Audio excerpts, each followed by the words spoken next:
And do you have a time frame on that, or is it just too hard to tell how Well, it's long already it's begun going in to last? China. It's just a question of when other people start to notice what we're talking about, and that'll probably only happen, if they miss a big GDP number or whatnot.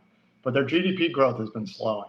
Yeah, it definitely has. And I think, their surplus is what, $1.2 trillion. You just wonder how much they can continue to grow, especially with extremely low margins, diminishing returns on all their investments. So it seems to be challenging unless they somehow move to that consumption economy, which is definitely not happening.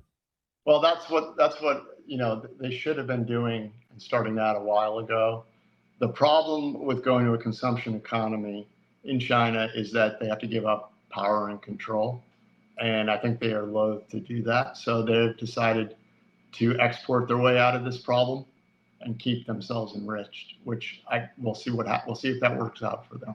Hey, everyone. Thanks so much for watching this clip of What the Finance interview. If you enjoyed it and looking for more short content, please like and subscribe. And if you'd like to watch the full interview, you can see that here. Thank you so much and see you on the next one.